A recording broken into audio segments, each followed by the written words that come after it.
One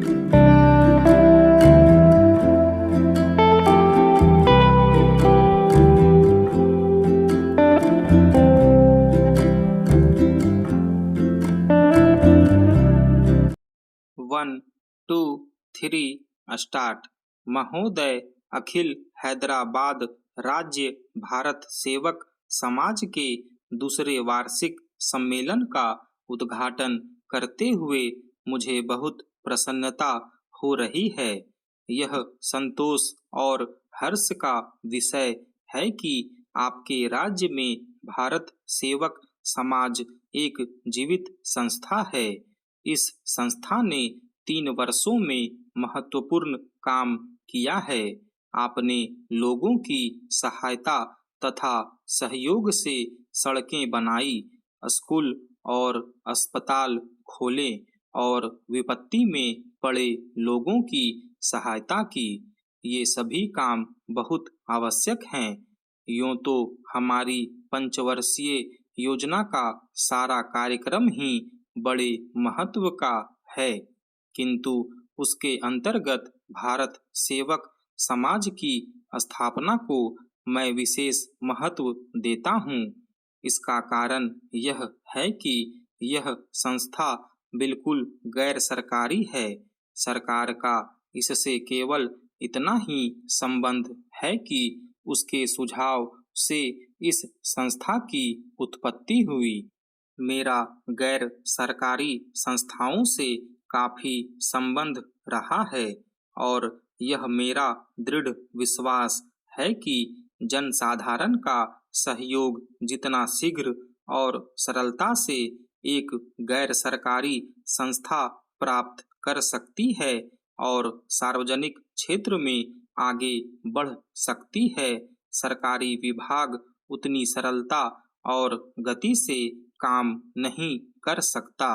जब एक देश शताब्दियों की पराधीनता के बाद स्वतंत्र हुआ हो और जहां लोगों में उत्साह पैदा करना हो और उनको कर्तव्य से परिचित कराकर आगे बढ़ने का मार्ग बताना हो, वहां भारत सेवक समाज जैसी संस्था राष्ट्र निर्माण के काम का बहुत ही आवश्यक अंग बन जाती है। हमें अपने देश में एक जन कल्याण राज्य की स्थापना करनी है। ऐसे राज्य में लोगों का हित और कल्याण प्रत्येक कार्यक्रम की अंतिम कसौटी है। हमें बीमारी और दरिद्रता को मार भगाना है और अभाव पर विजय पानी है। हम चाहते हैं कि स्वतंत्र भारत के सभी नागरिकों को, चाहे वे देश के किसी भी भाग में रहते हों और उनका किसी भी धर्म अथवा जाति से संबंध हो, आगे बढ़ने का समान अवसर मिले और नागरिक के रूप में सबका एक जैसा अधिकार हो। जिन्हें आजकल पिछड़े हुए वर्ग या दलित जातियां कहा जाता है, वे उन्नत हों, दूसरे लोगों के साथ आ मिले, जिससे इस देश में कोई भी पिछड़ा हुआ या दलित न कहा जा सके। जनसाधारण में इन बातों का प्रचार करने और लोगों को इन्हें समझाने में भारत सेवक समाज बहुत कुछ कर सकता है। जैसा कि मैंने अभी कहा, यह कार्य ऐसा है जिसमें एक गैर सरकारी संस्था होने के कारण आपको सहज ही सफलता मिल सकती है। मुझे इसमें तनिक भी संदेह नहीं कि जब हमारी योजनाएं कार्यान्वित की जा चुकेगी और इस देश में सच्चा जन कल्याण राज्य स्थापित हो चुकेगा, तो जनता में स्फूर्ति और उत्साह भरने तथा उन्हें जागरूक करने का श्रेय निश्चय ही भारत सेवक समाज को मिलेगा। हैदराबाद राज्य भारत सेवक समाज तथा खम्माम जिला भारत सेवक समाज ने अभी तक जो रचनात्मक कार्य किया है उसके लिए मैं उन्हें बधाई देता हूँ। इस काम के महत्व को केवल मिलों और पाठशालाओं तथा अस्पतालों की संख्या से ही नहीं आंका जा सकता है। महोदय, भारतीय पंचांग में गोपाष्टमी एक महत्वपूर्ण दिन है जो प्रतिवर्ष हमें हमारी आर्थिक व्यवस्था में गोधन के महत्व का स्मरण कराता है। देश के जीवन में गोधन के ऊंचे स्थान को ध्यान में रखकर ही हमारे पूर्वजों ने इस दिन को राष्ट्रीय पर्व के रूप में मनाने का निश्चय किया था। गोधन की पूजा प्राचीन काल से इस दिन की विशेषता रही है। दुर्भाग्य से कालांतर में हम इस पर्व के वास्तविक उद्देश्य को भूल गए और गाय की पूजा मात्र से संतुष्ट होने लगे। इस पर्व के महत्व के विषय में जनता को ठीक रूप से अवगत कराने और पशुपालन में जनसाधारण की रुचि पैदा करने के उद्देश्य से स्वाधीनता के बाद गोपाष्टमी को राष्ट्रव्यापी उत्सव के रूप में मनाने का निश्चय किया गया।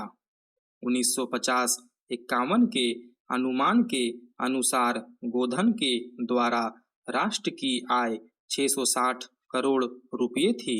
यही कारण है कि दूसरी पंचवर्षीय योजना के अंतर्गत रखे गए विकास कार्यक्रम में पशुपालन और नस्ल सुधार को इतना ऊंचा स्थान दिया गया है, जबकि पहली योजना में इस मद पर 22 करोड़ रुपये व्यय करने की व्यवस्था थी। दूसरी योजना में पशुपालन और दुग्धशाला आदि के लिए 56 करोड़ रुपये की राशि निर्धारित की गई है। यदि हम देहातों में रहने वाली देश की अधिकांश जनता को पूर्ण लाभ पहुंचाना चाहते हैं, तो हमें पशुपालन और पशुओं के नस्ल सुधार के काम को अधिक महत्व देना पड़ेगा।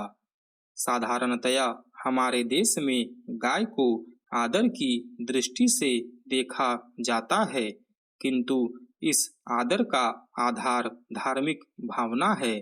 जीवन में गाय की व्यवहारिक उपादेयता नहीं, धार्मिक भावना से इसका संबंध जोड़ने में भी मुझे कोई हानि नहीं दिखाई देती, किंतु केवल इसी विचार से गो सेवा का व्रत लेना और व्यवहारिक उपयोगिता को कोई स्थान न देना गोपाष्टमी की प्राचीन परंपरा के लिए घातक है। यदि हम इस पर्व के मनाने को सार्थक करना चाहते हैं, तो हमें गाय की देखरेख और पशुपालन को एक व्यवसाय का रूप देना होगा अथवा इसका आधार आर्थिक मानना होगा और इसकी व्यवस्था लोगों के आर्थिक कल्याण की दृष्टि से करनी होगी। भावुकता में बुद्धि का पुट मिलाने से हम गोपाष्टमी पर्व की सार्थकता में ही वृद्धि नहीं करेंगे, बल्कि अपनी धार्मिक भावना की भी अधिक रक्षा कर सकेंगे। हमारे देश के प्रायः सभी भागों में पिंजरापोल और गौशालाएं धर्मार्थ संस्थाओं के रूप में चलाई जाती है। इस कार्य में प्रायः आर्थिक दृष्टिकोण को स्थान नहीं दिया जाता। हमें इस कार्य प्रणाली को बदलना होगा और गाय तथा दूसरे घरेलू पशुओं की देखरेख आदि के लिए हम जो कुछ भी करते हैं उसका आधार आर्थिक बनाना होगा। मैं नहीं समझता कि यह काम किसी भी प्रकार से असंभव या कठिन है। हमें इसे वैज्ञानिक ढंग से करना होगा। जिससे सभी चीजों का पूर्ण उपयोग हो सके और कोई भी चीज नष्ट या व्यर्थ न जाने पाए। गोधन से बहुत सी चीजें प्राप्त होती हैं। स्टॉप।